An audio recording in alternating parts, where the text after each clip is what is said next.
پہاڑ سر پہ لے کر کے تم نے مانا ہے. یہ امت تو ایسے نہیں ہے. یہ تو طلب رکھتے ہیں اللہ کا حکم آئے اور عمل کریں، اور تم انکار کرتے ہو.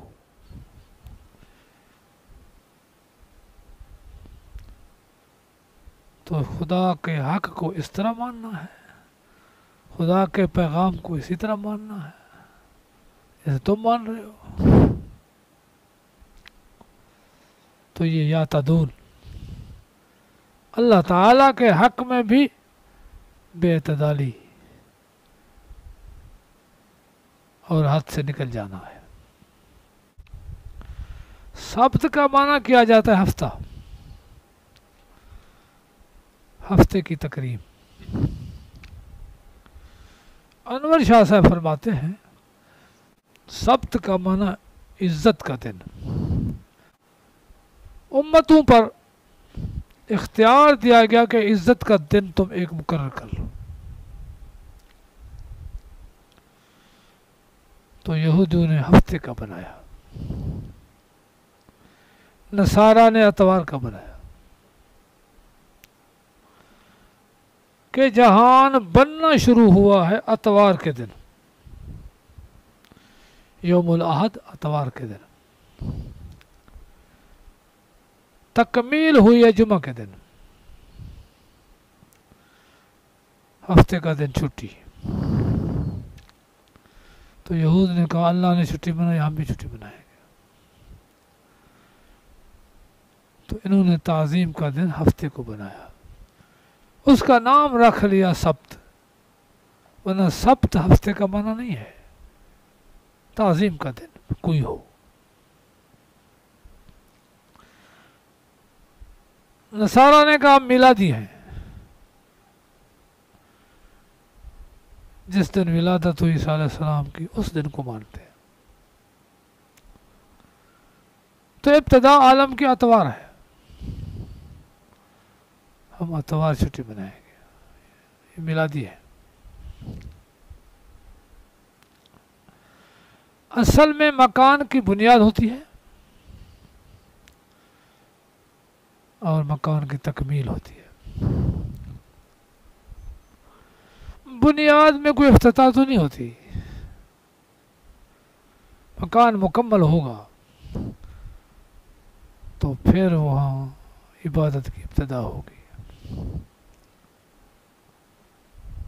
تو وہ جمعہ کا دن ہے. تو ہم آئے تو بعد میں، لیکن اللہ نے یہ دن ہمارے لیے چن لیا کہ جمعہ کے دن کی تعظیم ہو. پھر آدم بھی اسی دن میں پیدا ہوا ہے، پھر بہشت میں بھی اسی دن میں گیا ہے، پھر بہشت سے باہر بھی اسی دن میں آیا ہے، قیامت بھی اسی دن میں آئے گی. تو دن تو اصل یہ ہے جو ان کو نصیب نہیں ہوا. ہفتہ لے لیا یا اتوار لے لیا.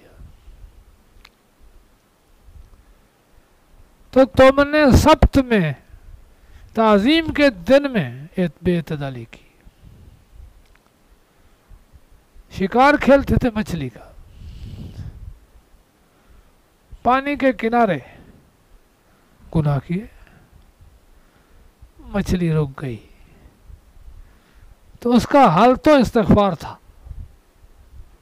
توبہ کرنی تھی، نہ ہیلا بنا کہ تالاب بنائیں، نالیاں بنائیں، ہفتے کے دن ادھر پانی چھوڑ دیں، جہاں پانی بہتا ہے مچھلی جاتی ہے، تو مچھلی جائے گی، شام کو بند کر دیں گے، اتوار کے دن شکار کرے گا. علماء نے سمجھایا کہ ارے یہ نہ کرو، ہیلا ہے، تمہیں کیا پتہ ہے. تو جو علماء تھے 3 طبقے ہو گئے، ایک شکار کرنے والے، دوسرا اس کو گناہ کہنے والے، تیسرا چپ. اللہ کا عذاب آیا جعل منهم القردۃ والخنازیر، بندر بن گئے، خنزیر بن گئے. وہ جس علاقے میں تھے اس کا قلعہ الگ تھا، اب وہ دروازے کھولنے کا شعور بھی نہیں رہا. پھر وہ دیوار پر چڑھے تو دیکھا تو یہ بندر بنے ہوئے ہیں. تو یہ سزا ملی بے حرمتی کی.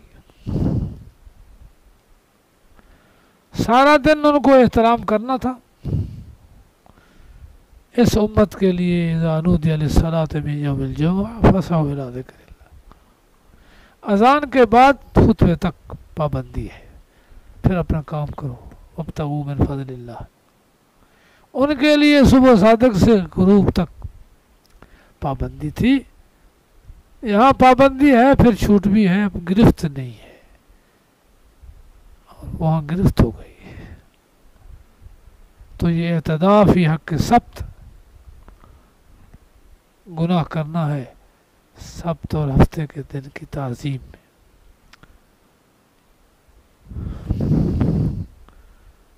لَقَدْ عَلِمْتُمُ الَّذِينَ اعْتَدَوْا فِي السَّبْتِ، بے شک تم نے جان لیا ان لوگوں کو جنہوں نے بے زیادتی کی تھی تم میں سے ہفتے کی تعظیم میں. تو کہا ہم نے ان کو بن جاؤ بندر ذلیل. فَجَعَلْنَاهَا نَكَالًا لِمَا بَيْنَ يَدَيْهَا، پھر بنایا ہم نے اس قصہ کو عبرت ما بین یدیہا، جو اس قصہ کے قریب تھے، وما خلفہا، جو اس کے بعد تھے، وموعظۃ للمتقین، اور یہ نصیحت تھی پرہیزگاروں کے لیے.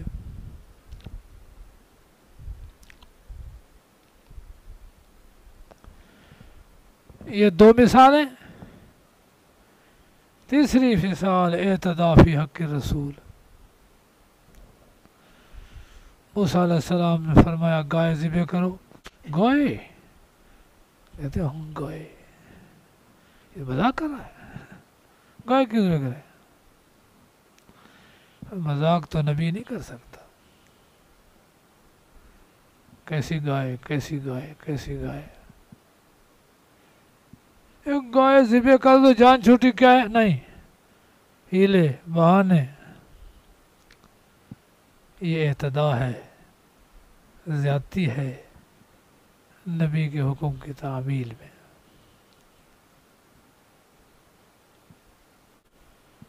صحابہ کرام تھے، نبی علیہ السلام حکم دیتے، پرواہ نہیں. حکم دیا کہ اپنے باغات، اپنے گھر تقسیم کر دو مہاجرین کے لیے. صحابی نے کہا دوسرے صحابی کو، میری 2 بیویاں ہیں، کہے اگر تو میں ایک کو طلاق دے دوں، ایک بیوی تو لے لے. انہوں نے فرمایا مجھے بیوی کی ضرورت نہیں ہے، گھر ہے لیکن میں تجارت کروں گا. مکے کے لوگ تاجر ہیں، تجارت سے اپنا پیٹ پالوں گا، آپ پر بوجھ نہیں ڈالوں گا. جو حکم ہوا ہے، پھر صبح سے شام نہیں ہوئی کہ اس حکم کی تعمیل ہو گئی ہے.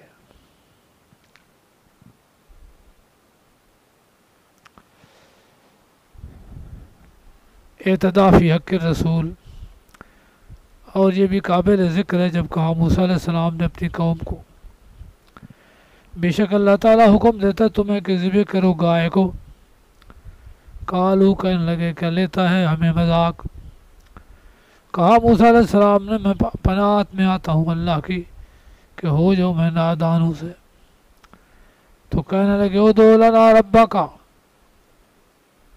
مانگ ہمارے لیے اپنے رب سے، یبین لنا، واضح کرے ہمارے لیے، ما ہی، کیسی گائے ہو، یعنی اس کی عمر کیا ہو.